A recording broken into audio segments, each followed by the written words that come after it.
Hello viewers, welcome to Innovate Teaching Channel. In today's video, we are going to discuss the naturalism from Western schools of philosophy. In our previous videos, we have already posted Sankhya philosophy, Yoga philosophy, Nyaya philosophy and Vedanta philosophy, which comes under Eastern systems of philosophy. If you didn't watch the idealism from Western schools of philosophy, kindly watch it. So let's come to our class. Western schools of philosophy. In this video, we are going to cover the concepts like what is naturalism, who are the chief exponents of naturalism, definitions of naturalism, what are the characteristics of naturalism, principles of naturalism, and the types of naturalism. Finally, the relationship between naturalism and education.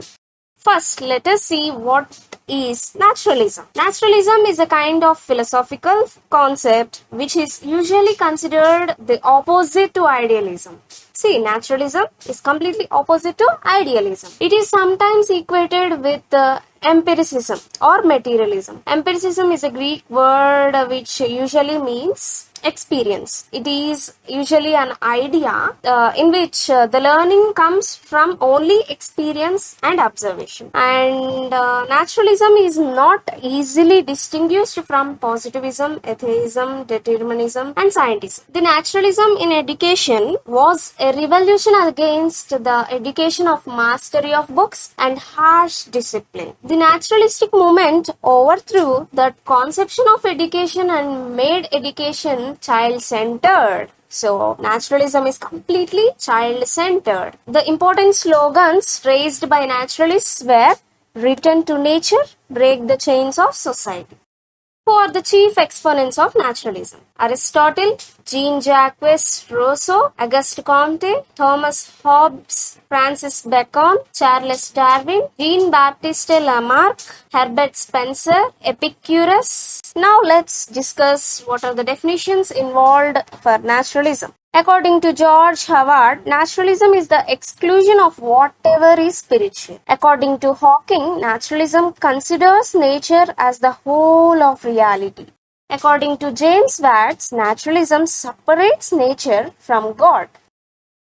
What are the characteristics of naturalism? Back to nature, opposition to bookish knowledge, negative education, progressive, freedom of the child, central position of the child, emphasis on training of senses.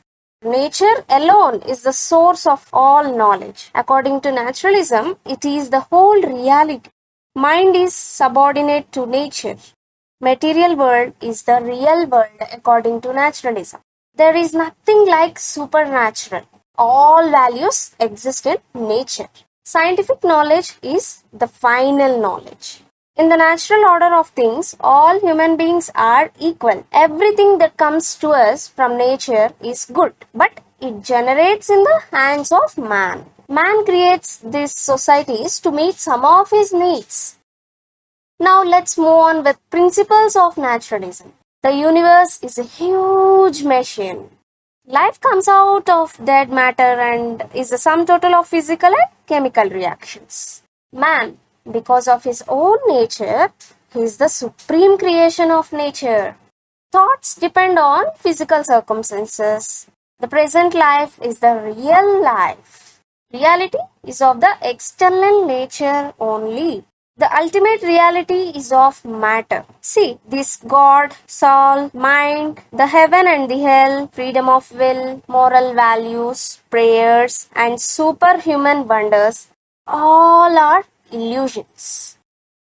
Now let's discuss the types of naturalism. There are three main types of naturalism, friends. Physical naturalism, mechanical naturalism, and biological naturalism. Let's discuss them one by one in detail. Physical naturalism. Physical naturalism studies the processes of matter and phenomena of the external world. In other words, physical naturalism lays more stress on the external material phenomena than the conscious human being. This doctrine, physical naturalism, has no relationship with inner nature of man. It is totally related to only external nature of man, because education is a human process. So it has no effect on physical naturalism. Mechanical naturalism. Naturalists consider the universe as a lifeless, huge machine. Man is a part of this machine and a complete machine in itself. Mechanical naturalism has given rise to modern psychology of behaviorism, which emphasizes the effective principles of learning by doing. Thus, behaviorism does not distinguish between the action of man and the action of animal, but this thought is not accepted universally. Biological naturalism. It is based upon Darwinian theory of evolution. This type of biological naturalism assumes man as a product of evolution. Man, because of his own nature, is the supreme creation of nature, as we discussed earlier. He is termed as the supreme and superior most animal. The main aim of this school is at achieving the present and future happiness of the child. According to biological naturalism, plants have been evolved from common things. Men from animals, animals from insects, and insects from plants. This doctrine has put forward three following principles of evolution, friends. Those are adaptation of environment, struggle for existence, survival of the fittest. Let us conclude this video by discussing relationship between naturalism and education. What are the aims of education? According to social naturalists, the purpose of education is to attainment of present and future happiness, prepare students for the struggle of existence, adaptation to environment, improve racial gains, natural development, autonomous development. Curriculum and naturalism. Curriculum should be related to the aptitudes, interests, and needs of the child. Curriculum should be constructed to meet the needs of the child, and according to nature of development at each stage, science dealing with nature should include physics, chemistry, and botany, etc. These are the branches of science which helps the children to be acquainted with nature. Physical education and health training for self-protection, drawing as the main technique of self-expression. Methods of teaching naturalism. Naturalism has introduced many teaching methods. Some of the important methods are heuristic method, Dalton method, Montessori method, observation method, play method, etc. All these methods are self-learning methods, and as such they are very effective and purposeful. They give full freedom to the child for free expression, which leads to creative and constructive activities. Naturalists oppose collective teaching method because individual attention cannot be paid to each children. Attention cannot be paid to each child. They say that children have individual differences, so individual attention should be paid in teaching them. Science should be learned through the people's own works in the laboratory. Even the apparatus used by the child should be self-invented. Geometry should be learned in its original sense of earth measurement by helping the child in surveying the playground. Learning by doing is the general principle which governs the education. According to naturalism, the methods of teaching, experience is the best teacher, observation method, individualized instruction, self-education, things rather than words, social learning through participation. Teacher and naturalism. According to naturalism, the duty of the teacher is not to deliver knowledge, but to treat a proper environment in which a child will get an opportunity of working in freedom.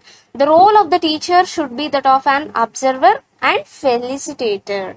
He or she will observe their processes of works and protects them, thereby felicitating the learning process. The role of the teacher should be art of observing, art of suggesting, art of stimulation, and free development of the child. Child and naturalism. A naturalist accepts the child as a hero or a star. The whole process of education revolves around the child as it is a child-centered process. The education proceeds in accordance with his interests and motives. Naturalists lay emphasis on understanding a child much, very much. Naturalists want to give education to a child according to his or her interests. Naturalists do not want to suppress his or her senses and tendencies. His or her in the sense the child.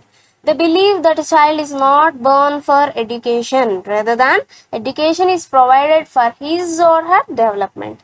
Thus, a child is a focal point of naturalistic education and not education or curriculum. Discipline and naturalism. The slogan of naturalism is freedom. This doctrine, supporting emancipatory discipline, emphasizes discipline according to natural consequences. Naturalists do not consider external interference as necessary for discipline. Naturalists believe in discipline by natural consequences. Naturalists accept that nature is a teacher that educates a child in discipline also. Nature punishes one who violates natural laws. So we should allow a child complete freedom and should not give any punishment to him or her. Discipline and naturalism says that no clear-cut goals, neglect of works, negligible importance to higher values, undue emphasis on education through nature, absolute freedom is a myth.